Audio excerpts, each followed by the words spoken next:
Assalamualaikum warahmatullahi wabarakatuh. Salam bahagia untuk kita semua. Bersama saya, Vivin Trimaya Diana, calon guru penggerak Angkatan 7 SMP Negeri 1 Kapongan, Kabupaten Situbondo. Pada kesempatan ini, saya akan berbagi tentang koneksi antar materi, kesimpulan, dan refleksi modul 1.1. Pada kesempatan ini, saya akan merefleksi diri saya melalui 3 pertanyaan berikut. Yang pertama, apa yang saya percaya tentang murid dan pembelajaran di kelas sebelum saya mempelajari modul 1.1? Guru mendominasi pembelajaran atau pembelajaran berpusat pada guru. Pembelajaran yang saya lakukan di dalam kelas lebih banyak menggunakan metode ceramah dalam penyampaian materi, sehingga siswa hanya duduk, diam, dan mendengarkan. Pembelajaran hanya terfokus pada ketercapaian materi dan pemenuhan KKM, mengutamakan aspek kognitif peserta didik. Padahal, seorang pendidik seharusnya tidak hanya melakukan pembelajaran untuk mentransfer ilmu ke peserta didik, melainkan banyak aspek yang harus diperhatikan, seperti aspek afektif dan psikomotor, sehingga anak bisa mengembangkan potensi dari diri mereka. Kurang memperhatikan karakteristik anak, sehingga saya cenderung menyamaratakan kemampuan anak. Hal ini menyebabkan pembelajaran yang saya lakukan di kelas hanya menggunakan model dan media pembelajaran seadanya, tanpa melihat aspek perbedaan karakteristik peserta didik, kemampuan peserta didik, dan gaya belajar peserta didik. Kurang memotivasi siswa di dalam kegiatan pembelajaran, sehingga siswa cenderung pasif dalam pembelajaran.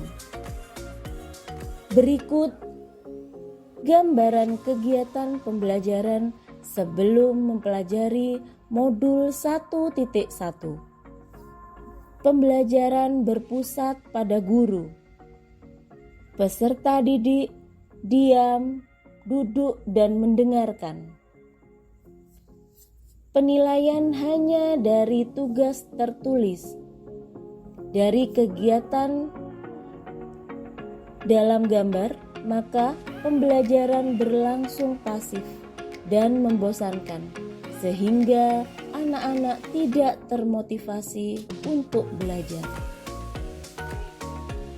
Pertanyaan kedua, apa yang berubah dari pemikiran atau perilaku setelah mempelajari modul 1.1?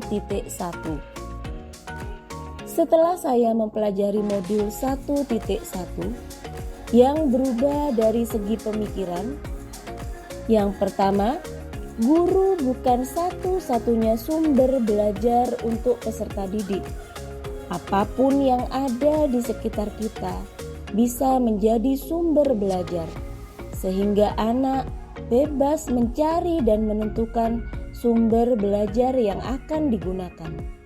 Tugas guru hanya menuntun dan mengarahkan peserta didik, mana yang baik dan mana yang tidak baik. Yang kedua, pembelajaran berpusat kepada anak dengan melibatkan peserta didik dalam proses pembelajaran, sehingga anak akan lebih aktif, tidak hanya duduk, diam, dan mendengarkan materi yang diberikan oleh guru, sehingga peserta didik bisa mengkonstruksi pengetahuan yang dimiliki dan kelas menjadi aktif serta menyenangkan.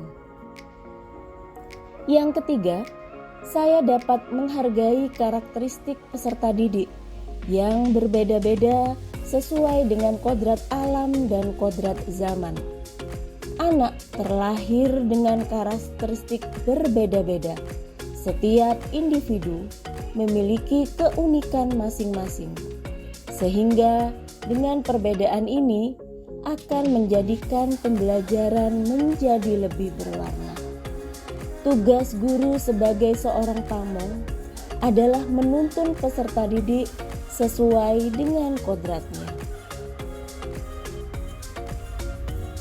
Yang berubah dari segi perilaku saya diantaranya adalah: yang pertama, saya mengemas pembelajaran secara menarik agar motivasi belajar siswa meningkat, membuat model pembelajaran dan media pembelajaran yang menarik dengan menyesuaikan gaya belajar peserta didik. Yang kedua, saya memberikan kebebasan kepada peserta didik untuk menyelesaikan tugas yang diberikan guru dengan cara mereka dari beberapa sumber yang mereka inginkan, sesuai dengan bakat, minat, dan kreativitas mereka masing-masing. Dan yang ketiga, saya sebagai seorang pendidik lebih cermat dalam melihat bakat dan minat siswa, menuntun mereka sesuai kodratnya melalui cara observasi, wawancara, atau pendekatan personal. Dengan ini, peran guru sebagai mitra dari peserta didik akan terrealisasi. Pertanyaan ketiga, apa yang dapat segera saya terapkan lebih baik agar kelas saya mencerminkan pemikiran Ki Hajar Dewantara?